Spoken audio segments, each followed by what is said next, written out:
Diascofoot, miroir du football de la diaspora congolaise.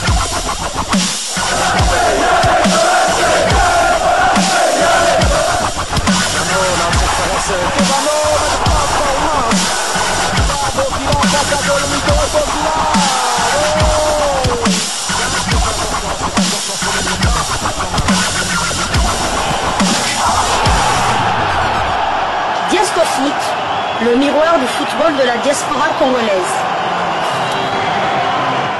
C'est l'heure de partager avec vous quelques news que nous avons pu récolter pour vous, des news concernant la tanière des léopards de la République démocratique du Congo, et cela dans le cadre de cette deuxième livraison sportive de ce mercredi 13 août 2025. Une livraison qui nous conduit dans la tanière pour une petite réflexion, nous basant un tout petit peu de ce qui se passe en Ouganda, en Tanzanie ainsi qu'au Kenya. Vous savez, il se joue là-bas le championnat d'Afrique des Nations, une compétition réservée uniquement des joueurs évoluant dans leur championnat local, respectif. La qualification pour la Coupe du Monde se jouera à 3 jusqu'au bout. Ne pas sous-estimer le Soudan, surtout ce Soudan que nous sommes en train de voir lors de ce CHAN, le Soudan qui a étrié cette équipe du Nigeria sur le score de 4-0, le Soudan qui menait le Congo, mais le Congo cabassé sur le score d'1-0 qui avait été rattrapé au score. Ils ont fait match nul. Le Soudan fait forte impression. Il garde le même entraîneur chez les A et chez les A'. Quand on sait qu'au niveau de l'équipe du Soudan, la plupart des joueurs qui évoluent dans cette équipe A' sont des joueurs qui évoluent localement au Soudan. Au Soudan, bien évidemment, il y a la guerre, le championnat, je ne pense pas que ça se poursuit. D'ailleurs, le club de Al Hilal se préparait du côté de la Mauritanie, avait demandé de jouer le championnat mauritanien de première division. Sous Jean-Florent Ibenge Kwangé, ils l'ont joué, ils l'ont remporté d'ailleurs. Jean-Florent Ibenge, dans l'entretemps, est parti du côté de la Tanzanie dans le club d'Azam. Ce Soudan nous amène à réfléchir. Mes amis sénégalais, il faut bien réfléchir et surtout ne pas faire une fixation sur le stade des martyrs et les léopards. Attention aux crocodiles du Nil qui risquent de blesser fortement les lions de la Teranga avant leur déplacement à Kinshasa pour croiser les léopards. Si nous laissons les léopards se battre avec les lions, ça sera un problème pour nous parce qu'on sait que le léopard aura du mal à battre les lions. Mais si le lion est blessé par le crocodile du Nil, mais alors là, dans le cas où le lion est blessé, ça peut ouvrir la voie au léopard de la République démocratique du Congo de bien tabasser le lion de la Teranga qui viendra à Kinshasa déjà blessé par le crocodile du Nil. Attention, hein? On dit jamais 203. Moi, je dirais jamais 102. Parce que s'il y a eu un Soudan qui a permis à la RDC de prendre la tête de notre groupe dans ces éliminatoires du Mondial 2026, attention qu'un autre Soudan fasse aussi le job pour la RDC. Lion de la Teranga, attention au Sénégal. Pour qu'on comprenne réellement la force de cette équipe, permettez-moi de vous rafraîchir la mémoire parce que ce Soudan nous a impressionnés. Hein. Moi, j'ai personnellement suivi ce match face au Nigeria. Ils ont la maîtrise. Et c'est le média Foot Africa qui nous en parle au travers d'un article intitulé CHAN 2024. Le Soudan signe la plus grosse surprise en humiliant le Nigeria. Drame dans le groupe D, les Super Eagles éliminé prématurément. Le Soudan a réalisé la plus grosse sensation du championnat d'Afrique des Nations de la CAF, le CHAN Pamoja 2024, en écrasant le Nigeria 4-0 à Zanzibar mardi, prenant la tête du groupe D et renvoyant prématurément les Super Eagles à la maison. Début cauchemardesque pour le Nigeria. Le Nigeria pourtant démarré fort, pressant haut et obtenant plusieurs corners rapides. Anthony Joma a bien cru ouvrir le score à la 22e minute, mais la VAR l'a signalé hors jeu. Seulement 3 minutes plus tard, le drame s'est abattu sur les Nigérians. La frappe d'Abdel Raouf Yagoub a rebondi sur le poteau avant de heurter le défenseur Léonard Ngenge et de finir au fond des filets contre son camp. Un penalty avant la pause. La situation s'est aggravée pour le Nigeria à la 43e minute quand Ngenge a touché le ballon de la main dans la surface. Le capitaine soudanais Waleldine Kedir n'a pas tremblé et a transformé le pénalty, doublant la mise juste avant la mi-temps. Yagoub parachève la démonstration au retour des vestiaires. Les hommes de Kwesi Appiah n'ont laissé aucune chance à leur adversaire. Yagoub a creusé l'écart à la 55e minute d'un sang-froid remarquable, puis a récidivé 7 minutes plus tard, bien servi par Hussein Moussa. Le Soudan, maître du jeu, le Nigeria éliminé. Le gardien Mohamed Aboja a gardé sa cage inviolée grâce à des arrêts décisifs, repoussant notamment une tête dangereuse de Steven Magno et une frappe de Raymond Tochoukou dans le temps additionnel qui a heurté le poteau. Avec cette victoire, le Soudan rejoint le Sénégal tenant du titre en tête avec 4 points, mais reste premier à la différence de but. Le Congo occupe la troisième place avec 2 points, tandis que le Nigeria ferme la marche sans aucun point en 2 rencontres. Et le Nigeria est donc éliminé. Je l'ai rappelé ici, ce Soudan est dirigé par le technicien ghanéen Appiah, le même qui est à la tête du Soudan A. Donc comprenez qu'ils sont là en train de préparer le retour des éliminatoires du mondial, c'est clair. Et à y regarder de près, les joueurs qui ont joué ce match contre le Nigeria, la plupart, au moins 50% de ces joueurs, étaient présents lors de la défaite de la RDC en Libye. Sur le score de 1-0. Rappelez-vous de cet autogol de Charles Piquel, Lionel Passinzao qui repousse le ballon sur le milieu de terrain congolais et lui, sans faire exprès, met le ballon au fond des filets. Il y a quand même pas mal de joueurs soudanais qui se sont retrouvés dans cet effectif. Alors, dans le groupe qui a commencé le match, on doit avoir 2 ou 3 joueurs qui étaient présents lors de notre match, notamment Adel. Il y avait également, je crois, Abdallah, hein, donc je dois vraiment vérifier qui était aussi là. Le gardien, c'était un autre gardien qui était présent, ce n'était pas Saïd, plutôt un autre gardien. Donc, alors, mais si vous vérifiez bien, même le banc du Soudan, il y a certains joueurs qui ont commencé ce match, notamment Raouf. Raouf, qui était titulaire cette fois-ci, était sur le banc lors du match contre la République démocratique du Congo. Youssif, qui a débuté ce match également comme latéral gauche, était sur le banc contre la République démocratique du Congo. Abdallah était plutôt sur le banc et non sur le terrain. Donc voilà, il y avait quand même pas mal de joueurs. Vous avez aussi Abaker qui a débuté le match face au Nigeria, un défenseur central. Il était sur le banc lors du match contre la République démocratique du Congo. Donc c'est une équipe du Soudan que l'entraîneur soudanais maîtrise bien. Il y a également Al-Baïl. Al-Baïl était sur le banc contre la RDC et il était présent lors de ce match en attaque comme ailier droit. Il était là. Donc je vous dis, au moins 50%, je pense même 60% des joueurs qui ont joué contre le Nigeria étaient là dans l'effectif soudanais contre la République démocratique du Congo. Donc on peut quasiment dire que cette équipe qui a étrié le Nigeria est la même qui avait battu la RDC à quelques 40% près. Donc, c'est une équipe à prendre très au sérieux et je pense que nos amis sénégalais devraient les prendre très au sérieux. Ça ne sert à rien de faire une fixation sur la RDC parce que le Sénégal n'a pas 1 point, 2 points, ni 3 points d'avance sur le Soudan. Ils ont le même nombre de points, c'est seulement le goal différence qui fait que le Sénégal soit deuxième. Donc, on doit absolument craindre cette équipe que la République démocratique du Congo croisera au Stade des Martyrs lors de la dernière journée.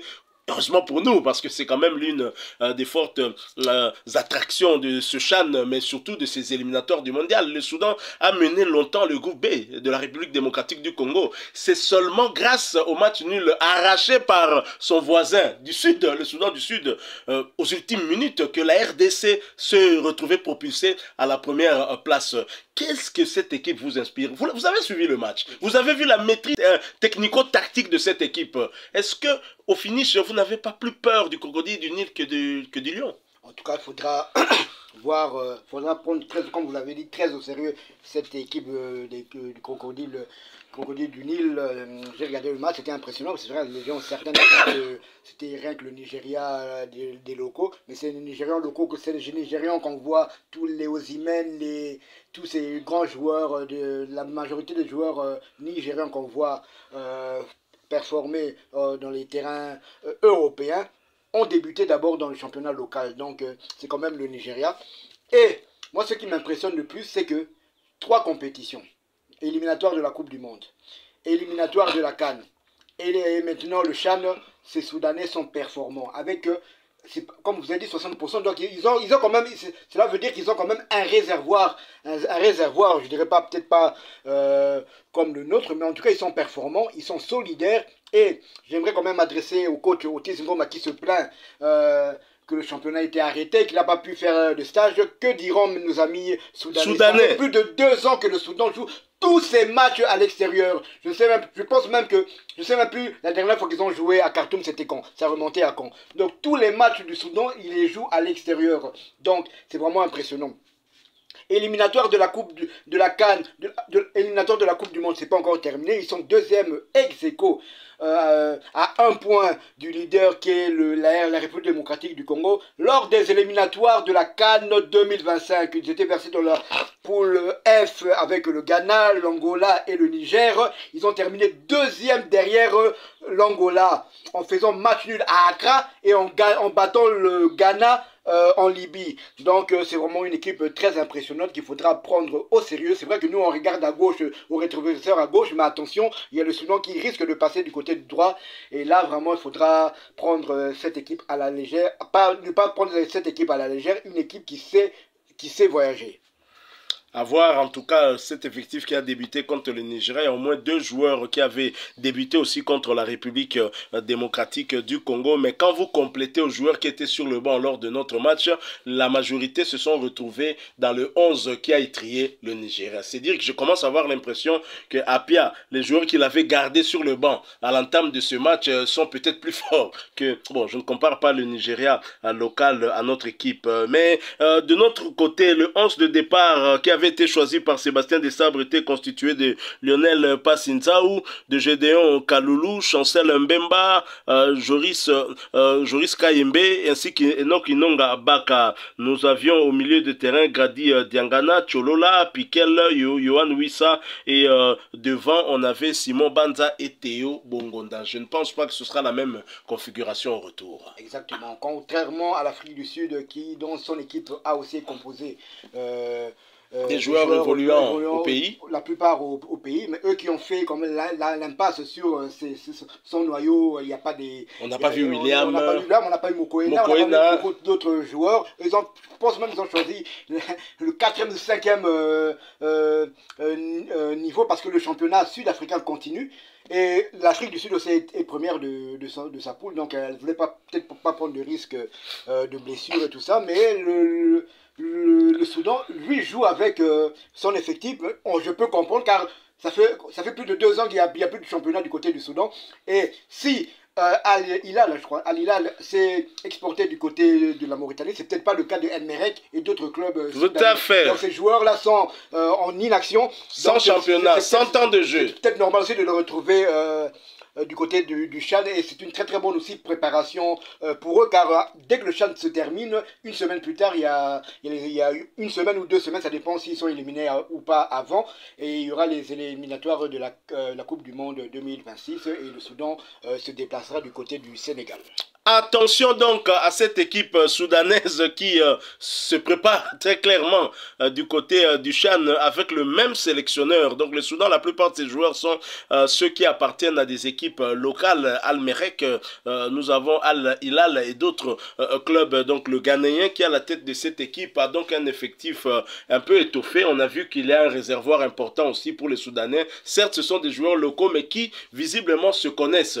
Ils ont de la cohésion et ça peut compter en tout cas lors de ces matchs. Ceux qui pensent que les Soudanais viendront au stade Maître Abdoulaye Wade de Diamniadio en victime expiatoire se trompent. Donc il faut prendre cette équipe au sérieux. Et j'interpelle aussi, nous Congolais de la RDC, nous devons prendre le Soudan du Sud au sérieux. Parce que rappelez-vous, quand le Soudan du Sud se déplace en Libye pour affronter son voisin du Soudan, cette équipe soudanaise était leader de notre groupe. Et cette équipe du Sud-Soudan lui a imposé un match nul qui a changé la donne au classement. Attention, la RDC a pris la place de leader et va croiser justement cette équipe qu'on peut appeler ici chez nous à Kinshasa, Lingala et Kabola Bitumba. Une équipe qui se met entre deux protagonistes pour les séparer, qu'il n'y ait pas de la bagarre. Cette équipe du Sud-Soudan peut se mettre entre trois protagonistes, séparer les lions, séparer le crocodile et séparer le léopard. Attention à cette équipe. Donc, avant de voir le 9 septembre, voyons le 5 au Sud-Soudan, à Djouba, pour affronter le Bright Star du sud du Soudan. Si on arrache les 3 points, on regarde aussi du côté de Dakar. Si le Sénégal aura arraché les 3 points, la situation reste telle qu'elle, sauf la situation du Soudan qui va quand même voir un écart creusé entre lui et le Sénégal et la RDC aussi. Et en ce moment-là, le match contre le Sénégal sera véritablement une finale. Mais imaginons, par absurde, raisonnons par absurde, que le Sénégal perde à domicile et que la RDC batte le Soudan du Sud. Mais quand on joue avec le Sénégal, le match n'a plus le même enjeu. Vous êtes d'accord avec moi? J'ai dit raisonnant par absurde, mes amis sénégalais vont se fâcher. Un ami sénégalais a dit, vous prenez le Sénégal pour la Gambie ou quoi? Tout à l'heure, je vais lire vos commentaires. J'aime beaucoup quand vous venez beaucoup.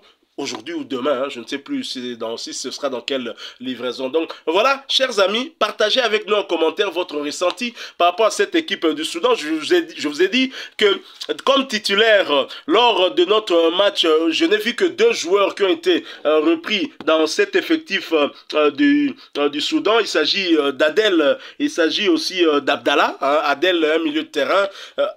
Abdallah, plutôt un attaquant, je crois, du côté du Soudan. Effectivement, Abdallah un avant-centre, hein, et Adel était au milieu. Contre nous, il était plutôt excentré du côté droit, mais contre le Nigeria, il était au centre. Donc c'est un milieu polyvalent. Mais les autres joueurs qui ont joué ce match, notamment Al-Baïl était sur le banc. Nous avons beaucoup, ils sont nombreux, hein, qui étaient bien évidemment sur le banc. Raouf aussi, qui a débuté ce match contre le Nigeria, était sur le banc lors de notre match. Abaker et Youssif étaient aussi sur le banc, mais cette fois contre le Nigeria, ils ont débuté dans ce 11 de départ et on a vu le Soudan mener à la mi-temps 2-0 et inscrire 2 autres buts en deuxième mi-temps. Abomi bato 29-21.